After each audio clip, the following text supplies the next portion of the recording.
திரை விமர்சனத்தில் நாம் பார்க்க இருக்கும் திரைப்படம் ராம் அப்துல்லா ஆண்டனி.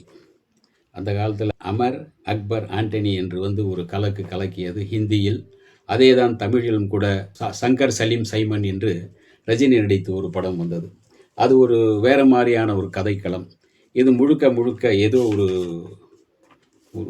வேறுபட்ட ஒரு கதை. ஆனாலும் கூட சில இடங்களில் நெளிய வைத்து விடுகிறான் இந்த கதை சொல்லும் விஷயத்தில் டைரக்டர். ஜெயவேல் எழுதி இயக்கியிருக்கும் இந்த படத்தில் பூவையார் நடித்துள்ள படம்.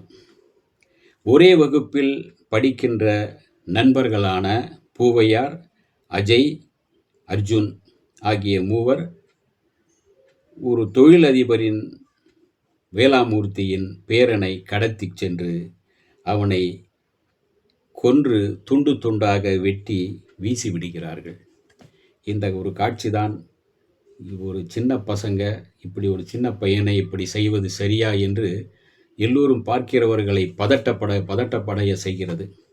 இவர்கள் 3 பேருமே 3 மதத்தை சேர்ந்தவர்கள். ராம் என்று பிராமண சமூகத்தை சேர்ந்தவர், அப்துல்லா என்ற முஸ்லிம் சமூகத்தை சேர்ந்தவரும், இன்னொருவர் ஆண்டனி அவர் கிறிஸ்துவ சமூகத்தை சேர்ந்தவர். இந்த 3 சமூகத்தை சேர்ந்தவர்கள் நண்பர்கள், ஒரே வகுப்பில் இருப்பவர்கள், கொஞ்சம் அடாவடித்தனமானவர்கள். இவர்கள் ஏன் இந்த கொலையை செய்தார்கள் என்பதுதான் இந்த கதையினுடைய பின்னோட்டமாக வருகிறது. இந்த கொலை வழக்கை விசாரிக்க இன்ஸ்பெக்டர் தீனா வருகிறார்.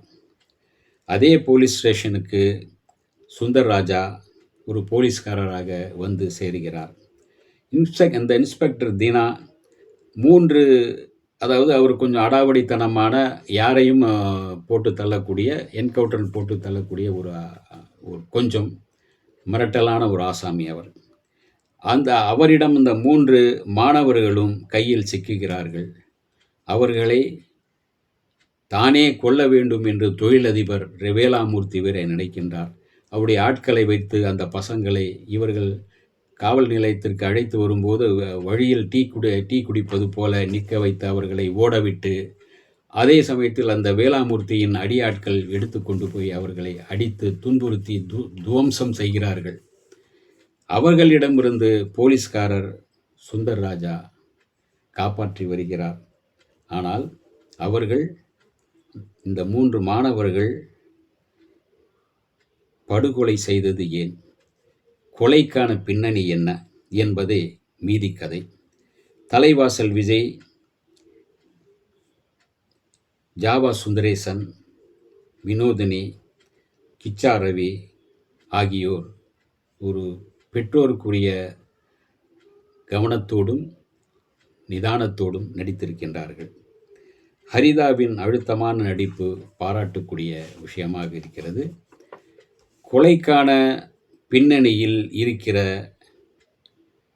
சமூக கருத்து மூலம் அந்த படத்திற்கு ஒரு சின்ன பலம்தான். ஆனால் பள்ளி மாணவர்களை ஆயுதங்களோடு, வளர்கின்ற பள்ளி மாணவர்கள், ஏறக்குறைய ஒரு 10 வயது 11 வயது 12 வயதுக்குள் இருக்கின்ற இளைஞர்கள், வாலிபர்கள், அவர்கள் கையில் கொடூரமான ஆயுதத்துடன் கொள்வது சரியா என்று படம் பார்க்கும்போது ஒரு படபடப்பை ஏற்படுத்துகிறது. இவர்கள் எல்லாம் நாளை ஒரு அணில் குஞ்சுகளாக வந்து என்ன செய்ய போகிறார்களோ என்று ஒரு பதட்டத்தையும் ஏற்படுத்துகிறது. அதே சமயத்தில் மாணவர்கள் மத்தியில் ஒரு விழிப்புணர்வை ஏற்படுத்தும் விதமாக டைரக்டர் முயற்சி செய்திருக்கிறார். அந்த வகையில் அவரை பாராட்டலாம்.